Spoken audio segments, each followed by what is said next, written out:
네. 검수완박을 며칠째 얘기를 하고 있습니다. 지금 민주당에서 의원총회 열고 어떻게 할지, 이 법안 처리 어떻게 방향을 정할지 논의를 하고 있는데, 국민의힘도 민주당의 이 상황을 보면서 여러 가지 대응 카드들, 물론 뾰족해 보이지는 않습니다만 그래도 생각을 안 할 수가 없는 거 아닙니까?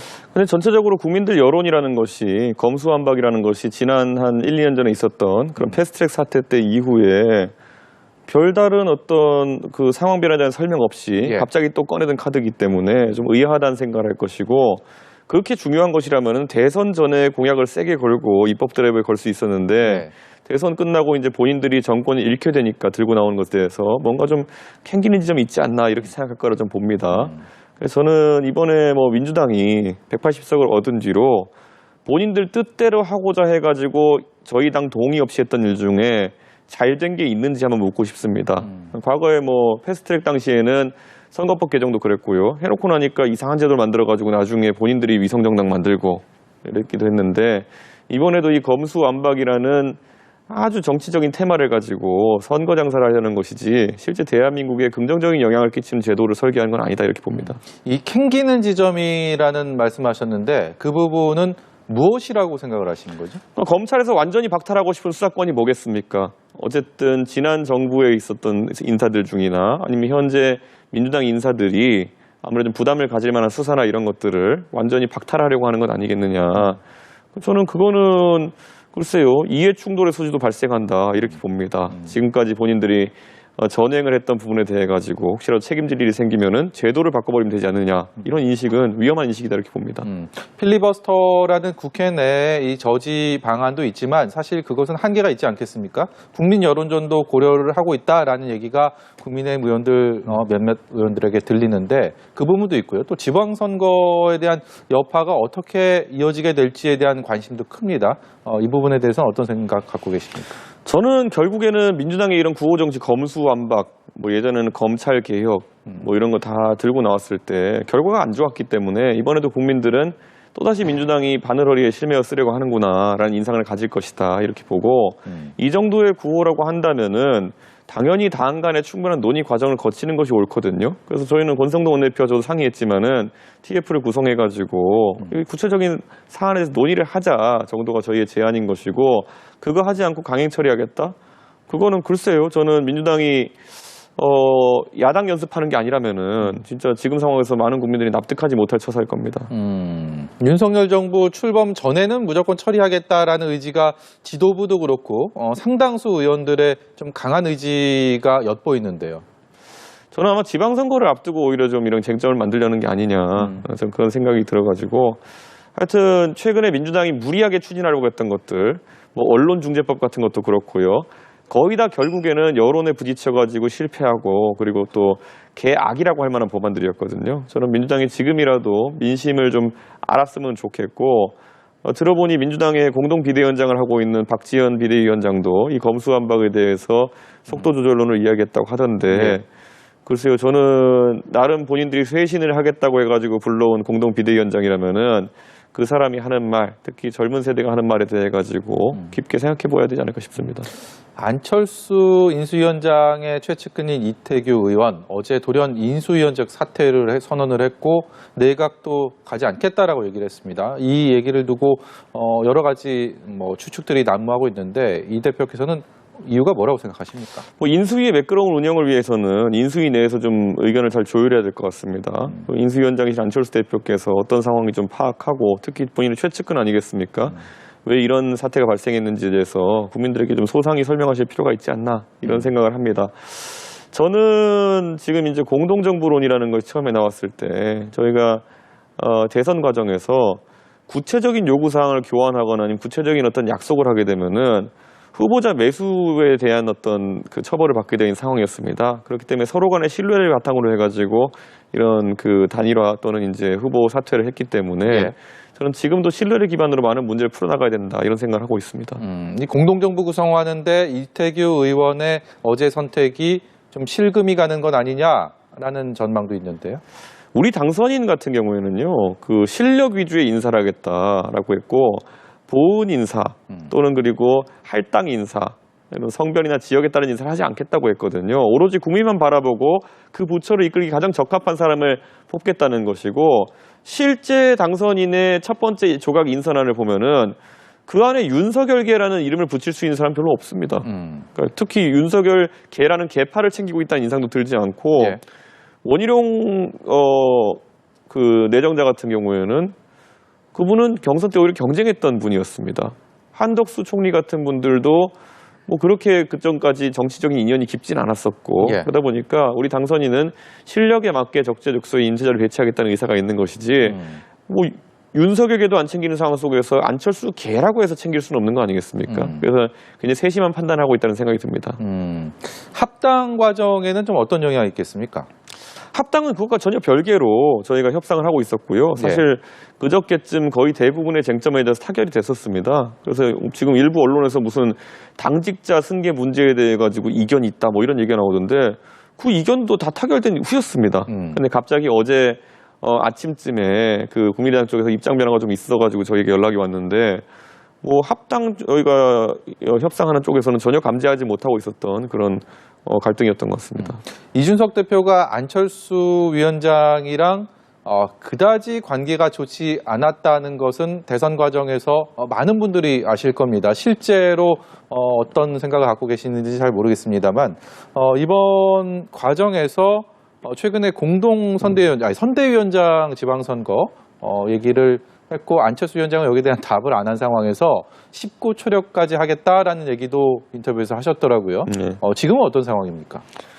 사실 선대위원장은 굉장히 명예로운 자리입니다. 예를 들어 지방선거를 저희가 승리로 이끈다면은 그 지방선거를 이끌었던 선대위원장의 가치라고 하는 것은 당내성이 높아질 것이고 특히 이제 합당을 한다면은 우리 당에서 계속 정치 활동을 하셔야 되는 안철수 대표 위치이기 때문에 좋은 기회를 제공하고 좋은 예우를 하려고 한 겁니다. 근데 거기에 대해서 어떤 연유에서인지 안철수 대표께서 한번 이제 고사를 하셨는데 당 입장에서는 당연히 훌륭한 분을 모시고 싶어하는 노력은 지속할 것이고요. 저는 안철수 대표께서 윤석열 정부의 인수위원장을 지내셨으면은 윤석열 정부의 성공을 위한 무한 책임과 함께 무한한 어떤 그런 노력을 하실 것이다 이렇게 믿고 있습니다. 조만간 별도로 회동할 계획이 좀 있습니까? 요즘은 워낙 인수위 업무에 바쁘셔가지고 제가 사적으로 이제 뭐 통이동에 가서 뭐 이렇게 회의하고 이럴 기회는 없지만은 좀 인수위 업무가 이제 좀 안정화되고 좀 이제 뭐 시간이 나게 되면은 당연히 제가 가서 이야기할 수 있습니다. 그런 부분은. 선대위원장을 좀 맡아달라. 19초를 해야죠. 알겠습니다. 조금 전에 윤석열계는 없다라고 말씀하셨는데 윤심은 있는지 그 부분을 좀 얘기해보고 싶은데요. 지방선거에 윤심이 있느냐를 가지고 또 이제 얘기가 나오는데요. 저는 당선인과 선거를 앞두고 긴밀하게 몇 번 이야기하면서 윤심은 확실히 있다는 생각을 했습니다. 그런데 그 윤심이라고 하는 거는 무조건 이기는 선거를 하겠다는 생각입니다. 당선인이 저에게 몇 번이나 강조했던 건 뭐냐면은 윤석열 정부의 성공에 있어가지고는 의석수는 민주당이 앞으로 2년간 압도적인 의석수를 가져갈 테니 결국에는 지방선거에서 좋은 성적을 내서 지방행정과 같이 버주를 맞춰가지고 윤석열 정부의 철학을 구현할 수밖에 없다. 그렇기 때문에 저한테 대표님께서는 꼭 이기는 방식으로 공천을 하고 이기는 방식으로 선거 전략을 짜가지고 지방선거를 이기자는 취지의 이야기를 하셨거든요. 그러니까 저는 그 원칙에서 벗어나지 않기 위해서 지금 당무를 저희가 하고 있습니다. 지방선거에 윤심이 작용한다면 이라고 가정을 한다면 지금 가장 큰 관심을 불러모으는 지역은 뭐니 해도 경기지사입니다. 김은혜 의원 그리고 유승민 전 의원 여기에 윤심은 특정한 후보에게 좀 쏠릴 것이다라는 전망이 지배적인데요. 어떻습니까? 저는 윤심이라고 하는 것은 아까 말했던 것처럼 가장 경쟁력 있고 이길 수 있는 후보, 상대 후보를 이길 수 있는 후보에 대해서 그걸 국민들과 당원들께 경선을 뽑아주시면은 적극 지원하면 된다는 그런 경쟁주의이지 윤심이 뭐 누굴 밀어가지고 누굴 떨어뜨리고 뭐 누가 잘 됐으면 좋겠다 이런 구체적인 형태로 표출될 가능성은 없다 이렇게 보고 다만 이제 윤석열 당선인과 가까웠던 인사 중에서 그런 것을 내세워서 선거 캠프에 가서 이런저런 활동하는 분들은 있겠으나 단언코 저는 그건 윤석열 당선인과 교감하에서 하는 건 아닐 것이다. 그래서 윤심이라고 하는 것은 공정한 경쟁을 통해 가지고 가장 경쟁력 있는 사람, 당원과 국민이 뽑아주시면은 전폭적으로 그 사람을 당에서 지원해 가지고 당선시키라는 그런 마음일 겁니다. 지방선거 판세는 좀 어떻게 보고 있습니까? 우선 저희가 윤석열 정부 출범과 함께 윤석열 정부에 대한 기대가 조금 섞인 선거이기 때문에 좋은 성적을 예측하는 분도 있겠지만은 저희가 2006년 지방선거 이후로 거의 16년 동안 저희가 지방선거에서 그 뒤로 고전을 해왔던 게 사실입니다. 그래서 쉽게 보면 안 되는 선거이고 특히 이 수도권과 충청권에 있어가지고 승리를 가져오기 위해서는 훌륭한 인재를 공천함과 더불어 가지고 지역 공약을 굉장히 세세하게 낼 필요가 있다. 윤석열 정부 초기에 여러 국정 과제나 이런 데 그런 지역 주민의 바람이 반영될 수 있도록 당과 그리고 인수위, 나중엔 당과 정부가 굉장히 긴밀한 소통을 할 계획입니다. 특히 경기도 같은 경우는 집안 싸움도 치열하지만 본선에 가서도 지난 대선에서 패배한 지역이기 때문에 과연 국민의힘이 얼마나 선전할 것인지 승리를 할 것인지 관심이 큰데요. 여기에 대한 판세 전망은 어떻습니까? 경기도야말로 이제 젊은 어떤 세대가 많이 최근에 이제 살고 있는 그런 곳이고 그리고 인구도 젊은 세대 위주로 늘고 있기 때문에 젊은 세대가 관심 가질 만한 정책 공약으로 승부를 봐야 된다는 생각을 하고 있습니다. 특히 경기도 주민들이 많은 관심을 가지시는 이 통근 문제라든지 결국에는 지금까지는 광역교통망에 있어가지고 얼마나 잘 갖춰졌냐에 따라가지고 출퇴근 시간에 하루에 속된 말로 길에서 1시간을 더 버리느냐 마느냐 이런 차이가 나는 곳이기 때문에 저희가 매우 적절한 광역교통망 대책과 그리고 일기 신도시 같은 경우에는 이제 주택의 노후화나 이런 것들로 인해 가지고 재건축 리모델링 이슈가 지금 등장하고 있습니다. 예. 그래서 저희가 특히 저희 당에서는 일기 신도시 문제에 대해 가지고는 굉장히 세심한 정책 연구를 하고 있습니다. 그래서 일기 신도시와 그리고 교통망 이 두 가지가 키워드라고 보고 준비하고 있습니다. 네. 오늘 윤석열 당선인이랑 박근혜 전 대통령이 회동을 했다는 소식 전해드리고 있는데 그 사진이 좀 준비된 게 있습니까? 예, 좀 보면서 얘기를 했으면 좋겠는데요. 윤석열 당선인 대구 사저를 찾아가서 여러 얘기를 나눴고 50분 동안 참 화기애애했다라고 전하고 있는데요. 앞서서는 이제 윤석열 당선인의 목소리와 배석자들의 얘기를 들었고 지금 공개된 사진은 이 만남의 현장을 찍은 사진입니다. 표정도 화기애애 보이고 속 깊은 얘기를 나눴는데 그것을 공개하기는 좀 어렵다라는 배석자들의 얘기도 있었습니다. 보셨을 텐데 무슨 얘기했을까요? 아무래도 두 분의 지도자가 어쨌든 뭐 한 분은 전직 대통령이고 한 분은 또 이제 곧 대통령이 되실 당선인이기 때문에 국정 운영에 대해 가지고 우리 당선인도 박근혜 대통령의 좋은 노하우들이 있다면은 좀 공유받고 싶어 했을 것이고 박 대통령도 본인이 어쨌든 대통령으로 열심히 했지만 나중에 또 결국에는 탄핵이란 사태를 맞으면서 임기를 마무리하지 않았습니까? 그러면 또 대통령의 성공에 대한 본인의 새로운 관점이라든지 이런 것들을 전달하지 않았을까 그런 생각을 합니다. 박근혜 전 대통령은 이준석 대표가 정계 입문하는 그때 당시에 당을 이끌고 있었고 그리고 탄핵을 거치면서 지금 보수 진영이 굉장히 어려운 상황들도 또 몸소 겪었단 말입니다. 이 과정에서 특히 총선 앞둔 상황에서는 탄핵의 강을 건너는 것이 큰 과제다라는 것이 합당 과정에서 얘기가 나왔는데 지금 이 상황은 국민의힘에게 어떤 의미입니까? 저는 박근혜 대통령에 대한 전직 대통령에 대한 우리 예우라고 하는 것은 당 차원에서는 꾸준히 가져가야 되고 박근혜 정부의 과오도 있을 겁니다. 그리고 잘한 것도 있을 겁니다. 그걸 그대로 계승하는 것이 우리 국민의 힘입니다. 그렇기 때문에 잘못한 부분에 대해 가지고는 항상 국민들한테 겸손한 자세로 반성하는 모습을 보이고 반면교사로 삼아서 다시는 그런 일이 반복되지 않겠다는 것을 이야기하고 예. 또 박근혜 정부에 잘한 일이 있다면은 그런 것들은 보수 정권의 업적으로 승계될 수 있도록 하는 것이 중요하다. 그래서 저희는 뭐 박근혜 대통령에 대해 가지고는 개인적인 감정 가진 분도 많고요. 저만 해도 아까 언급한 것처럼 정치에 저를 입문시키신 분이기 때문에 네. 항상 항상 고마움과 더불어 가지고 제가 그런데 대구에서 그때 전당대 때 연설하면서 탄핵은 그 시점에서는 어쩔 수 없었고 정당했던 판단이었다라고 예. 이야기했던 것처럼 그 두 가지 복잡한 관점을 가지고 이 박근혜 대통령에 대해서 바라보는 것 같습니다. 예. 대구시장 경선은 처음부터 시끄러웠고 지금도 정리되지 않은 상황입니다. 홍준표 의원이 출사표를 던진 상황에서 김재현 전 최고위원까지 도주장을 던진 상황. 여기에 지금 박근혜 전 대통령의 최측근으로 나서고 있는 유영하 변호사까지 특히 오늘 이런 회동들이 또 지방선거에 이른바 박심으로 또 작용한 것은 아닌가라는 호사가들의 전망들도 있습니다. 어떻게 생각하십니까? 그 유영하 변호사가 박근혜 대통령 최측근이라는 사실은 오늘 뭐 어떤 방문이 없었다 하더라도 많은 대구 시민들이 알고 계실 겁니다. 그리고 박근혜 대통령에 대한 평가라는 것도 대구에서 뭐 좋고 나쁨 이전에 안타까움이라는 형태의 정서로 표현되고 있다는 것도 제가 접했습니다. 예.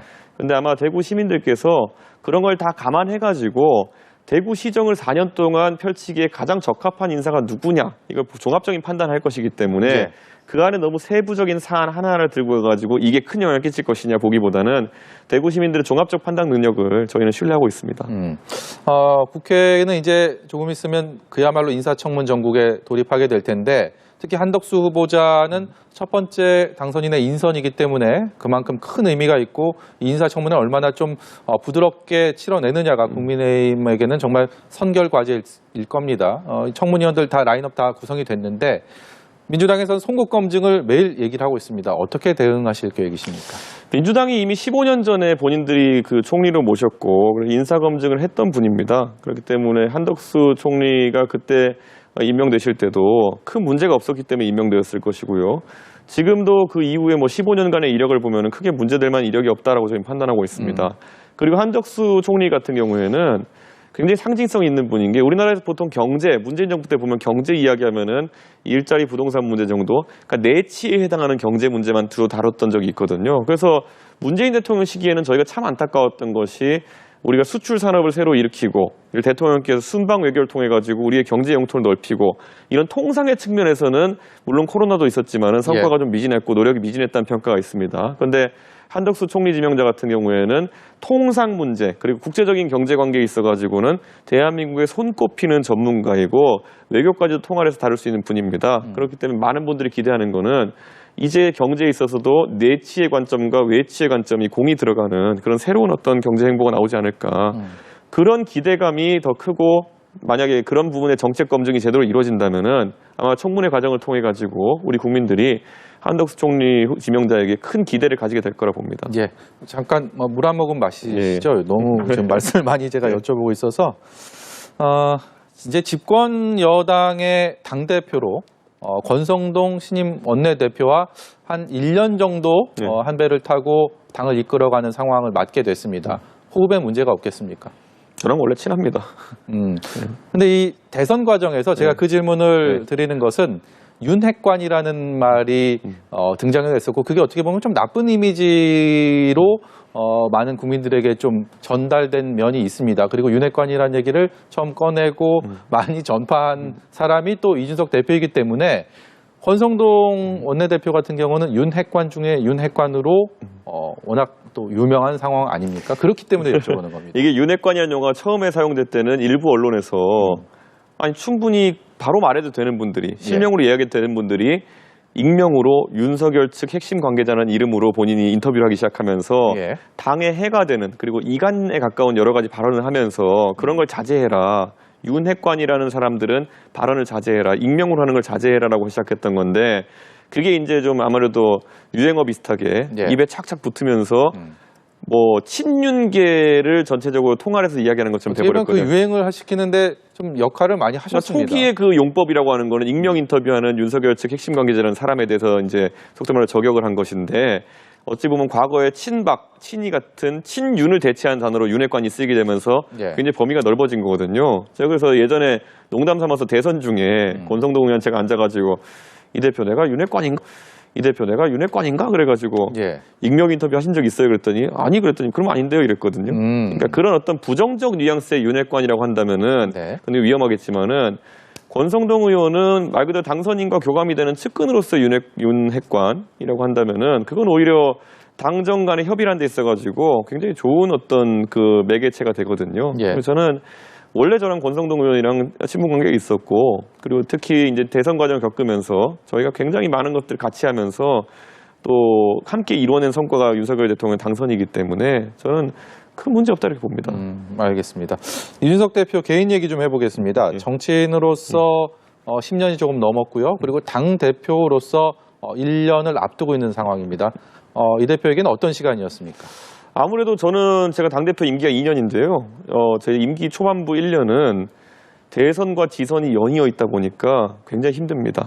왜냐하면 선거 때는 정치권이 다 예민해지게 마련이고 그 예민함 속에서 서로 오해도 많이 생기고 이렇게 됩니다. 그렇기 때문에 저는 빨리 이 지방선거를 빨리 마무리하고 싶습니다.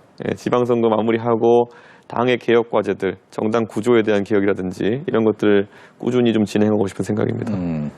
이 본인을 둘러싼 이미지가요. 네. 뭐 소통 그리고 통찰력 뭐 이런 얘기들도 하고 또 갈라치기, 젊은 꼰대 뭐 이런 얘기도 들어보셨을 겁니다. 이 자타공인 뉴스메이커인데 그러다 보니까 이 좀 반대하는 적들도 소위 좀 많습니다. 어떻게 생각하십니까? 그러니까 이렇게 생각해요. 제가 이제 정치하면서 10년간 제가 하려고 했던 거는 매 시점마다 그래도 제가 생각하기에 옳다고 생각하는 이야기를 하는 거거든요. 그게 때로는 주류에 반하는 이야기일 수 있습니다. 과거에는 제가 보수정당에서 박근혜 대통령이 영입됐는데도 탄핵은 정당하다 얘기를 하기도 했고요. 그래서 보수진영에서 많은 공격 받았죠. 그리고 그다음에 부정선거론 같은 게 많을 때 예. 보수 쪽에 있는 사람들 많이 믿었거든요. 저는 제가 과학적으로 들여다보니까 이거는 말이 안 된다. 그러니까 그것과 싸웠고 지금도 보면은 전장현 문제 같은 것도 많은 분들이 이야기하지만은 저는 예를 들어 장애인에 대해서 얘기한 것도 아니고 전장현이라는 단체가 이렇게 시위를 하는 데 있어가지고 그냥 일반 서울 시민의 이동을 제약하는 방식으로 본인들의 뜻을 관철하려고 한다면은 이게 만약에 허용된다고 하면은 앞으로 대한민국에서 많은 사람들이 지하철을 점거하는 방식으로 본인의 의사를 관철하려고 할 겁니다. 그래서 이거는 받아들일 수 없다. 원래 지하철 같은 경우에는요, 원래 노동자에게 있어서 파업권 같은 게 굉장히 중요한 권리거든요. 근데 지하철 같은 시설은 파업을 한다 하더라도 필수 운영 인력을 두고 파업을 해야 되는 것입니다. 그러니까 이미 법적으로도 사회적으로는 꼭 필요한 필수 서비스이기 때문에 아무리 노동자의 파업권이 중요하다 하더라도 지하철은 돌아가게 해놔야 된다. 이게 이제 원칙인 것이거든요. 그런데 이번에 전장현이라는 단체에서 했던 그 시위라고 하는 것은 그걸 근본적으로 부정했기 때문에 저는 당연히 정치인으로서 아무리 장애인 단체에 대해서 우리가 약자라고 인식하고 그래서 조금은 그런 것도 관용적인 사회적 분위기가 있다 하더라도 문제를 푼 데서 그건 온당하지 않은 방법이다라는 지적을 할 수 있어야 된다 생각하고 실제로 제가 지적하고 나가지고 여러 논란이 있었지만은 전장에도 더 이상 이제 지하철을 점거하는 방식에 그래서 서울 지하철 40분씩 세워놓고 하는 방식이 아니라 다른 방식으로 내일 제가 TV 토론하게 돼 있거든요. 본인들의 이야기는 그렇게 토론회장에 나와서 이야기해야 되는 것이지 누구 불편하게 해가지고 그걸 대가로 정치권 협상에 나서라 이런 것들은 제가 그래서 문명의 방식이 아니다라고 표현하는 거죠.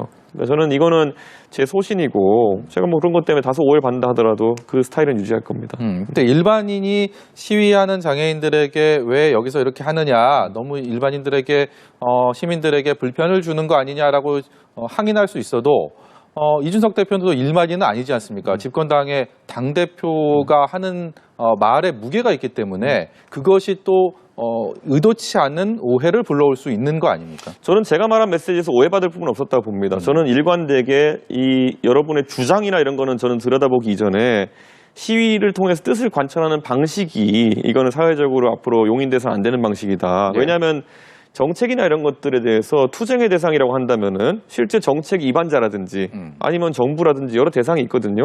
근데 이번에 그 지하철 세워두는, 그러니까 휠체어를 문에 끼워두는 방식의 시위가 불편하게 만들고자 했던 대상은 말 그대로 4호선, 3호선 타는 일반 서울 시민들이었거든요. 저는 그런 방식으로 이제 하는 시위가 허용된다면은 앞으로 대한민국에 뭔가 억울하거나 아니면 정책으로 관철시키고 싶은 게 있는 사람이면은 정치권에게 내 말을 들어줘 하면서 지하철부터 점거하는 게 가장 효율적인 방식일 겁니다. 근데 그거는 아까 말했듯이 지하철이 파업을 한다 하더라도 용인되지 않는 방식이거든요. 그래서 저는 이거는 그렇다고 해서 전장현이 저한테 만나자고 했을 때 한 번도 안 만난 적이 없습니다. 제가 6월 달에 취임하고 이미 작년 8월에 전장현과 만나가지고 이런 얘기 다 했었거든요. 그러니까 정치권이 안 만나주는 것도 아니고 그들의 요구사항을 안 들어주겠다는 것도 아니고 그런데 점거부터 하고 시작하자? 이거는 저는 앞으로 용인될 수는 없는 방식이라고 생각합니다. 당대표로서 본인은 굉장히 억울하다라는 면이 있을 수 있지만 그럼에도 불구하고 사실과는 다른 혹은 뭐 이런 외부의 공격들, 공세들 이런 것들이 지금까지도 없지 않아 왔고요. 앞으로도 또 있을 수 있을 텐데 충분히 어떻게 대응하실 생각이십니까? 제가 사실 정치하면서 가장 이제 이 당대표 하면서 많은 공격을 받았던 것이 곧 이번 주 일요일 날 시행되는 공직 후보자 기초 자격 시험입니다. 이렇게 생각하시면 될 거예요. 저도 당대표 하면서 좋은 게 좋은 거지하고 누군가에게 욕을 안 먹는 정치를 하겠다고 제가 생각했으면은 그거 못할 사람은 아닙니다. 다 좋은데 좋은 게 좋은 거지하고 가서 인사만 하고 이렇게 할 수 있거든요. 근데 저는 제 임기 중에 뭔가 결과가 남는 변화를 만들고 싶어가지고 예. 대변인도 제가 토론 배틀에서 뽑고 그리고 이번에 지방선거 공천에도 기초 자격 시험을 둬가지고 동네 구의원 시의원들부터 최소한 능력을 갖추도록 하는 것 저는 이거 국민들이 바라는 바라 생각하고 근데 이거 반대하는 분들 꽤 많거든요. 예. 제가 그런 것 때문에 좀 비판을 받는다 하더라도 변화를 만드는 사람 되고 싶지 좋은 게 좋은 거지 이런 소리 듣고 싶지 않습니다. 조금 더 부드러운 남자가 되고 싶은 생각은 없으십니까? 이렇게 보시면 될 것 같아요. 그 예를 들어 공직 후보자 기초 자격 시험을 반대하는 분들이 예. 나는 공직 후보자 기초 자격 시험을 반대한다 이런 얘기는 잘 안 하세요. 동네에서. 야 이준석이는 싸가지가 없고 진짜 다 하시거든요. 이제 예. 보면은. 그러니까 저는 그걸 감내하고 제가 가겠다는 것이지 제가 이 말을 부드럽게 한다고 해가지고 여기에 대한 반감이 사그라지고 이런 건 또 아닙니다. 예. 그러니까 저는 결과로 어느 정도 보여주고 싶은 생각이 있는 것이고 이런 어떤 변화의 과정을 통해서 더 나아진 정치권을 보여주고 싶은 것이지 제가 그 뭐랄까요 좋은 게 좋은 거지 또는 누구에게 아이고 착하네 이 소리 들으려고 정치한 건 아닙니다. 알겠습니다. 여기까지 듣도록 하겠습니다. 지금까지 국민의힘 이준석 대표였습니다.